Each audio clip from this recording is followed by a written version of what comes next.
Hey everyone, my name is Chelsea. Welcome to Little Mountain Ranch. Welcome to my kitchen. I'm really happy to have you here with me today. We are going to be canning potatoes.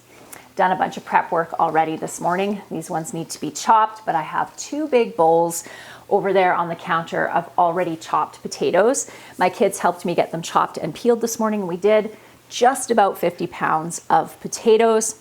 I'm hoping to get quite a few quarts out of those potatoes. I absolutely love canned potatoes because they are so incredibly convenient for making soups and stews and hash browns and things like that in the winter time. So I'm hoping to get probably around 40 quarts altogether is what I'm hoping for.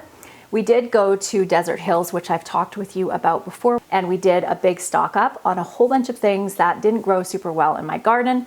One of those things being potatoes. I decided that I am going to can up all of the potatoes that I bought from the market and save the potatoes that I grew myself for fresh eating. Those are down in the root cellar and they will last us well into the spring. So I wanted to show you first, before we get into actually canning, all of the things that we purchased at the market. We ended up getting a ton of food. And the other day I shared with you our Costco haul, and Dan and I were talking about pound for pound value. The groceries that I'm going to show you right now that we got at the market were around $240 total for everything, whereas the food that we bought at Costco was almost, I guess it wasn't $3,000 total, it was $3,000, but we did buy Christmas gifts and some clothing as well. So let's say around $2,500 worth of groceries. And pound for pound, this is a much better deal. Yes, the food that I purchased here is going to take me a little bit more work to actually prepare because it's not convenience food like the food we bought at Costco, but it's way less expensive and definitely better for us. So let me show you what we got. For those of you that are new to my channel, you've probably noticed that I'm wearing a toque in the house. This is not an uncommon phenomenon from now all the way until the spring because I am a person who's always cold and I'm constantly going in and out of the house here, and it's pretty cold outside all the way from this time of year till the spring. Dan and I actually went for a walk bright and early this morning at around 6 a.m. and it was around freezing.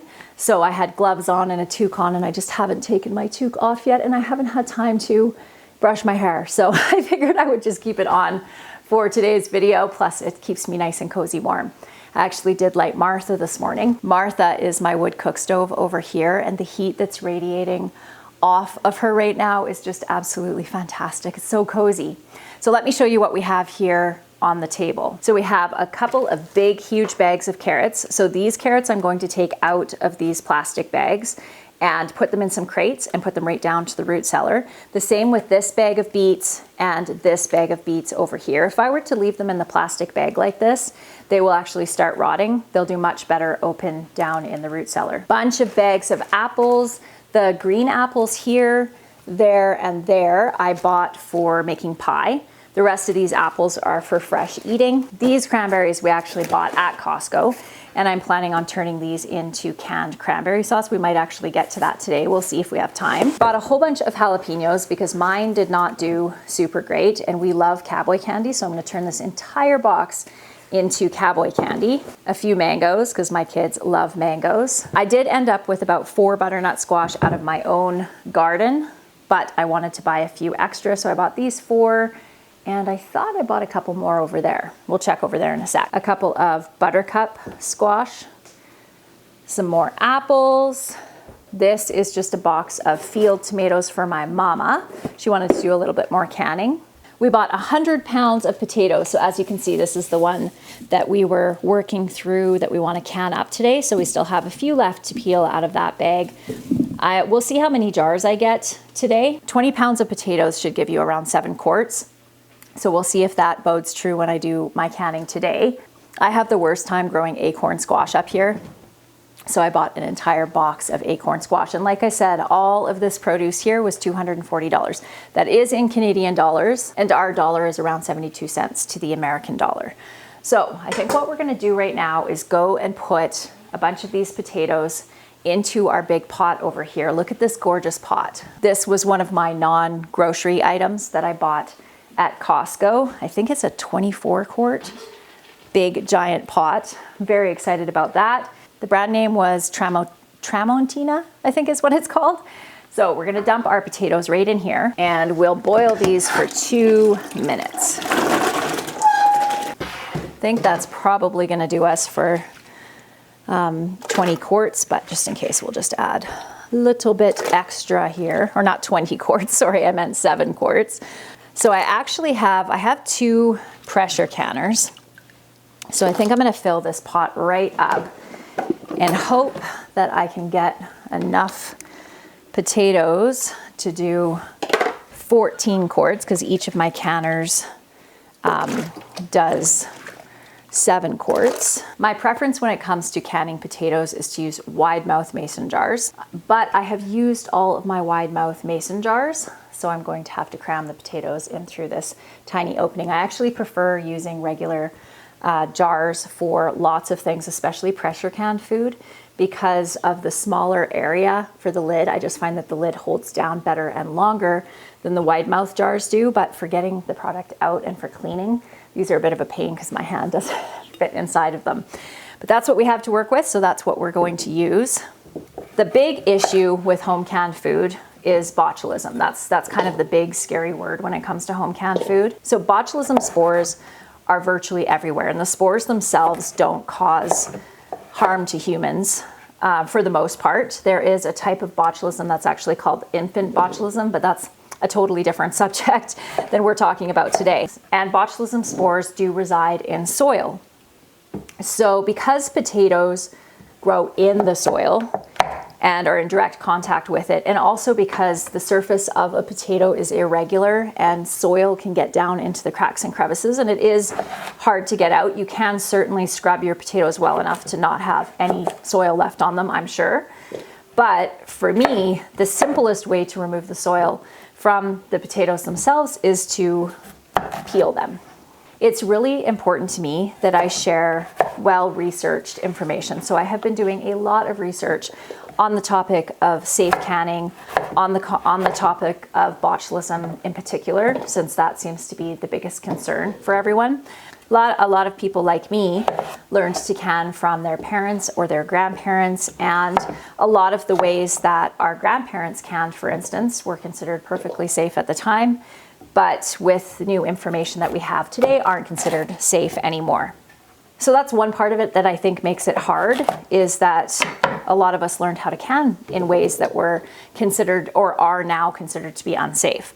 So for me, it's really important that I do research and that I make the decisions that I feel are best for me and my family. I'll give you an example of something that I do that is possibly considered potentially unsafe, is that when I make tomato sauces, I cook the whole tomato up and then I either run it through a food mill or I just run it through my food processor so it has the skins on. And it is recommended to can tomatoes with the skins off, for the same reason that we're peeling the potatoes, because the skins themselves can harbor the spores, the botulism spores, therefore it's safer to peel them. But there's something that I personally know about botulism, and that is that it does not survive high temperatures. So the spores do, however. So the spores could survive the canning process.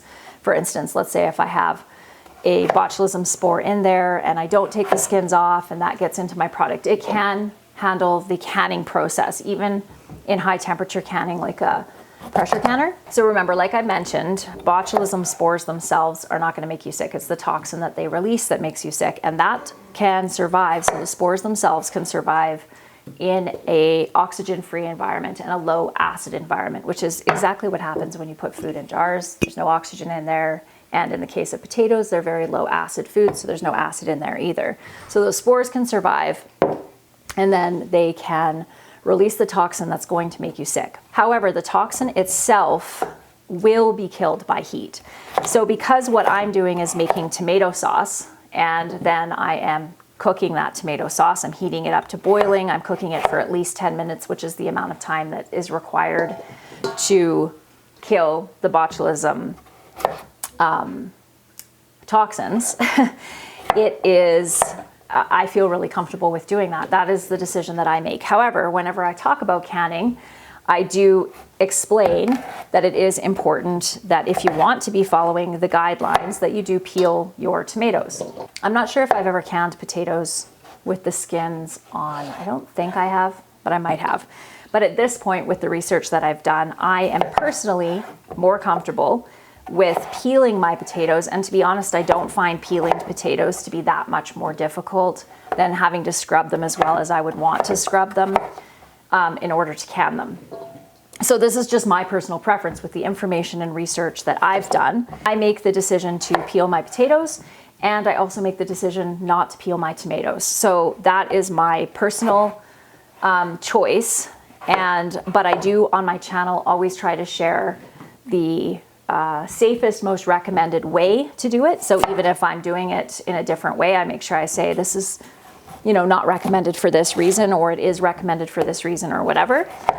And then I trust that you're going to make a decision that you personally feel most comfortable with.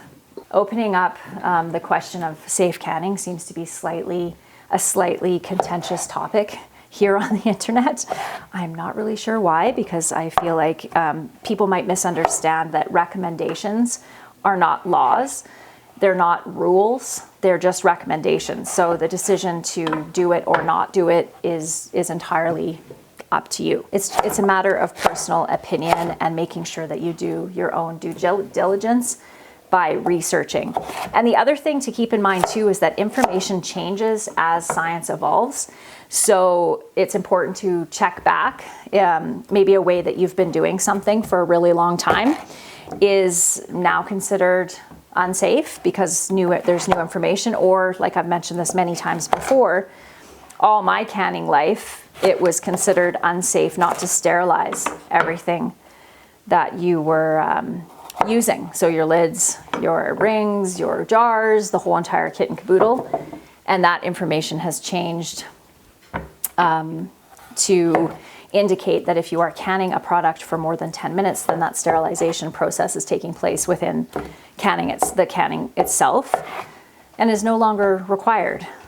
So basically, after this very long-winded speech on safe canning practices, it comes down to ultimately what you feel comfortable with, what your experience level, the amount of research that you've personally done, and all of that. And then you make the decision that's best for you. Let's see, do we have boiling over here yet? One disadvantage of a big giant pot like that is it does take a very long time to come up to a boil or back up to a boil once you fill it full of whatever it is, in this case potatoes. But I am hopeful that I'm going to get 2 cannerfuls with that, and then another cannerful with this big bowl that I've just chopped here. Then we will be well on our way to our 40 jars, which is fantastic. I am so excited. Dan was actually spending the morning doing some reorganizing on the pantry downstairs. We shared this in our last pantry tour video last year, that Dan is the organizational guy.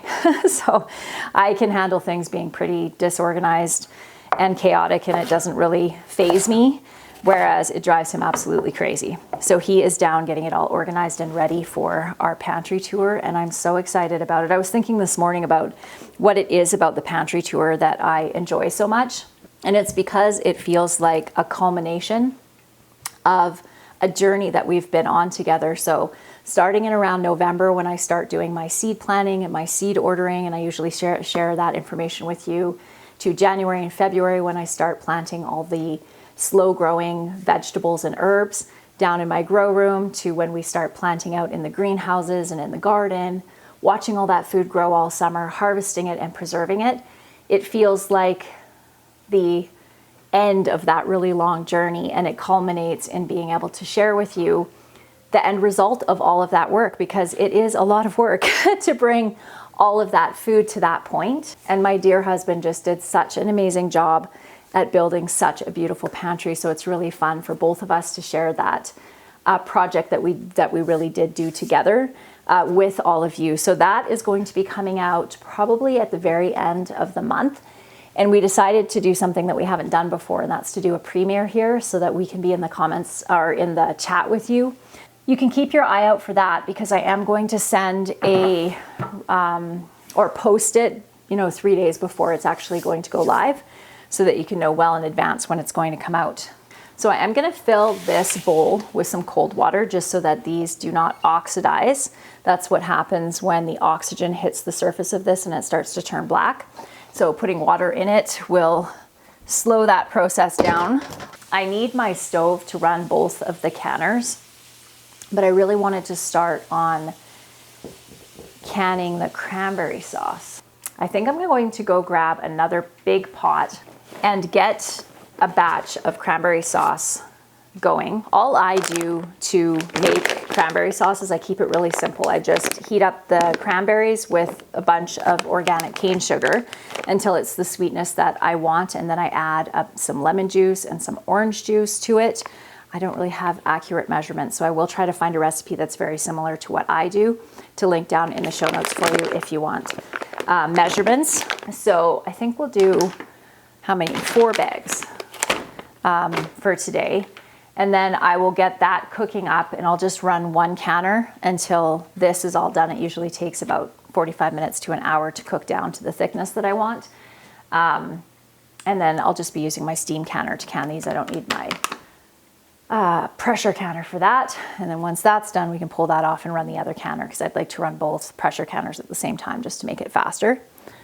Okay, so I don't actually have any oranges right now, but I do have some of these clementines. So they're a lot sweeter than oranges are. So I think what I'm gonna do actually,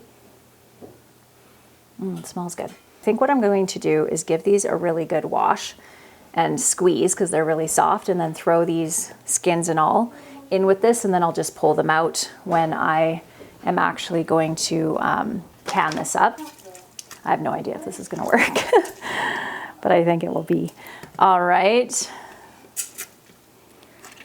Give it that nice orange flavor that I really like in cranberry sauce. Okay, I'm just gonna run these under some water and give them a rinse first. Okay. Let me put them in there. Oh my goodness, that's a lot. Probably going to have to take some of those out, or I'm not going to have any room for the sugar. We'll save these ones over on this side for the cranberry sauce that I need to make for Thanksgiving, because I'm also bringing the cranberry sauce.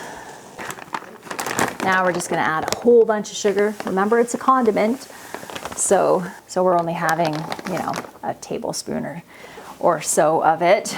Lots of sugar. Gonna put that on medium high. Potatoes look like they're just about there.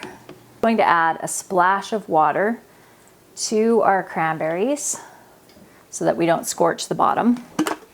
And I'm also going to put the kettle on so that we have boiling water, because we're going to top off our potatoes with boiling water. And get our pint jars washed. Okay, that has come to a boil now. Don't be alarmed when you're cooking cranberries if they start making a popping sound, because they do start popping as they cook. It's already smelling so good. It smells like the holidays. To save myself a bit of time, I'm going to use a slotted spoon to scoop these out so that I can put the next batch into this water and not have to reheat it all again. So you don't want to use the water that you are boiling, like blanching your potatoes in your jars. You want to use clean water to fill them up, because there's a lot of starch in this and it keeps your potatoes from kind of getting mushy and gross. I often get asked whether things like potatoes, carrots, and beets get mushy when you pressure can them, and I don't really find that they do. I am not a fan at all of canned carrots. I'm not sure if, I've done it twice now, and both times we all felt like there was kind of a gross sweetness to them. I don't really know how to explain it. Not something that we enjoyed anyway. But it wasn't because they were mushy, it was just the actual flavor of them. And I find that the potatoes don't get mushy at all. Soft, but not mushy. And like I said earlier in the video, I use these you can use them for hash browns, fry them up with some oil. You can throw them right in soups and stews. In fact, when we have illness in the house, especially if I'm sick too, and I don't have time to make a really nourishing meal, I'll open up a couple cans of bone broth, a can of potatoes, a can of chicken, whatever other vegetables that I want to add to it, and then I just throw it all in a pot.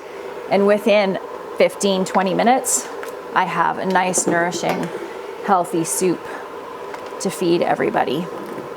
It's one of my favorite ways actually to use these potatoes, is making soups. Are russet potatoes, for those of you curious to know. I find that russets can up nicely. I've even done fingerling potatoes before, canned. They're a pretty waxy potato, and I do find that the canning does kind of increase the waxiness of them, but they were all right. These ones I just find are the best.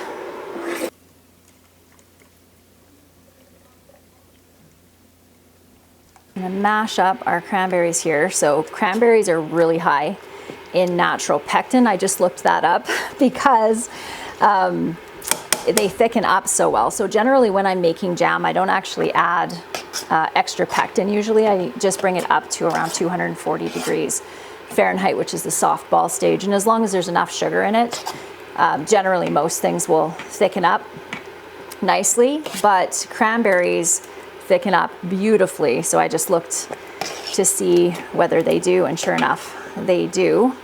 So I am going to pull these orange peels out right now because they're really soft and they're starting to come apart in there, and I don't really want chunks of orange peel in my cranberry sauce.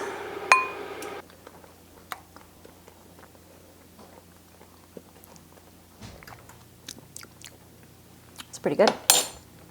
Still a little bit tart. So I'm gonna add a little bit more sugar. I do like a tart cranberry sauce, but I don't want it to be too tart. Want a few chunks in this, but not whole cranberries. Okay, so this is just about done here. So I'm going to take this and set this aside. We most definitely want to debubble things like potatoes because there's big spaces for air to get trapped in there. And then we can top them off to 1 inch of headspace. Okay, since I have 14 quarts here, I'm gonna pull up my other canner. Pressure can both of these because I can just reheat the jam and can that, or the cranberry sauce and can that when these are done. But I'd like to get these into the canner right away since I have a whole other double batch to do. All right, so we have one canner is filled, lidded and ringed. Second canner getting filled up.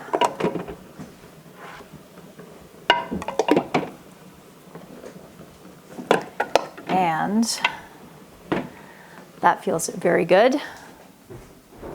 So this is, I'm doing 15 pounds of pressure. We've got some steam coming out of there now, so we're gonna set our timer for 10 minutes. 15 pounds of pressure for 40 minutes for quarts for potatoes for our elevation. So you will need to double check your own elevation and then determine what is the right pounds per pressure for where you're at. These need to go on nice and snug.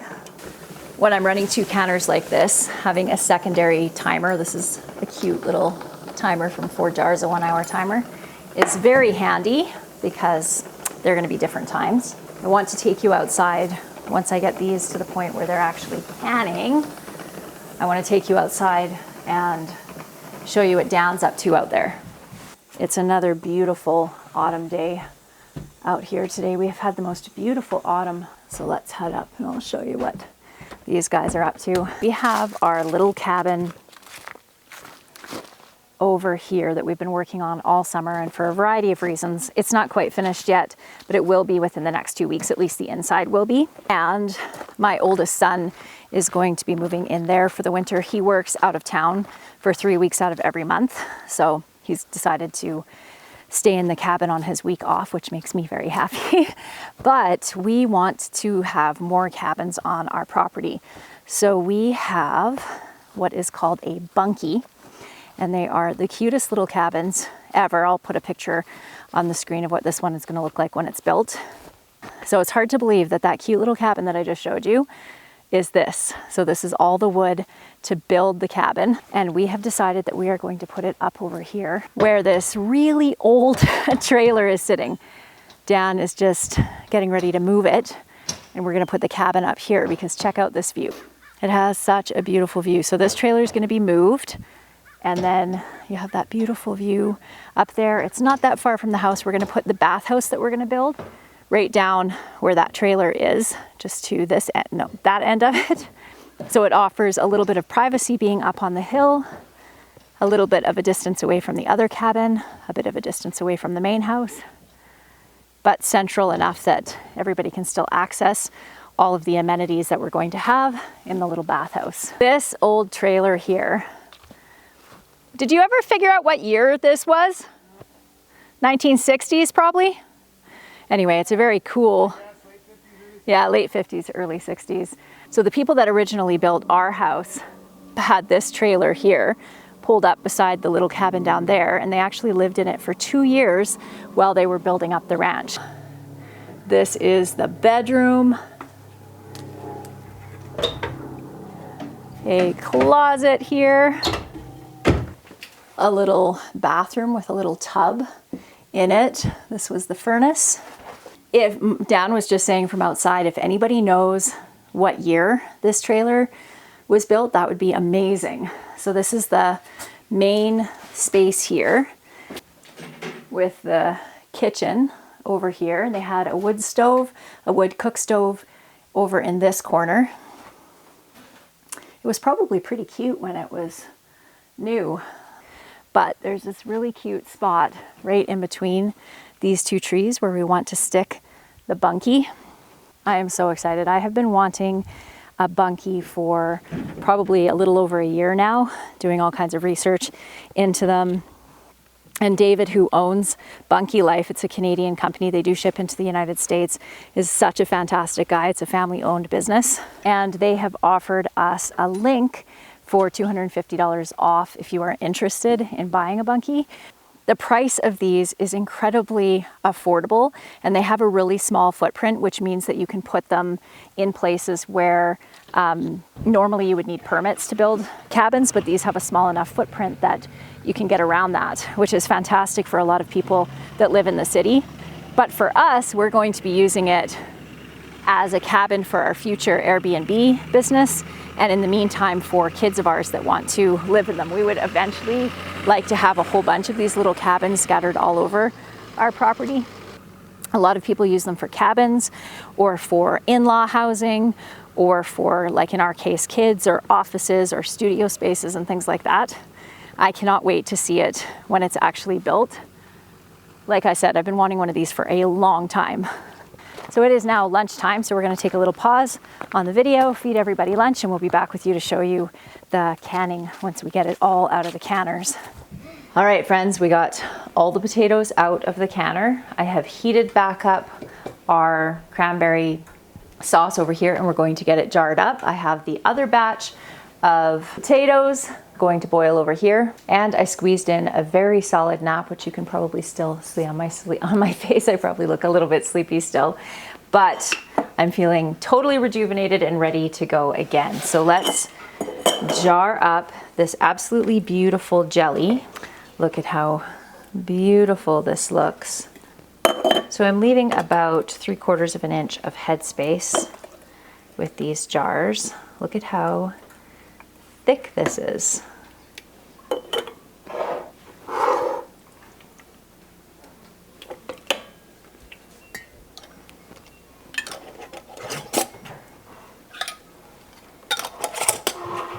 So normally I use my 4 jars lids, but these came with lids, so we'll use up these ones first. I am just going to use my pressure canner here as a steam canner instead of pulling up my, where did the lid go? Instead of pulling up my steam canner from downstairs, since these are already out, I might as well, and I only have to can these for 10 minutes. So this has a vent pipe here for the steam to release, and I'm just going to be canning these for 10 minutes. So once the steam starts coming out of here, I'll set my timer for 10 minutes and then take these out. This is almost boiling. One thing I will say, if you are going to use your pressure canner for anything, whether it's pressure canning, whether it's steam canning, or whether it's water bath canning, and you can use it for all 3 of those things, do make sure that even if you don't have a weight on it and you're not using it as a pressure canner, this probably goes without saying, but I'm going to mention it anyway, to make sure that that your gauge is zeroed out before you open it. And it is a really good idea. I just about boiled over my big giant pot here. But yeah, so make sure that your gauge is completely zeroed out before you open it, and then give it a good 30 minutes after before you open it up, particularly if you're using it as a pressure canner. With the steam canner or water bath canner, that's not as essential, but zeroed out completely and then let it cool down a little bit. Final tally, we have 27 quarts of potatoes. The canners are both filled, and we have 11 pints of this beautiful cranberry sauce. Isn't that beautiful? All right, friends, that is it for today's video. I hope that you enjoyed it, and I look forward to seeing you in the next one. Bye.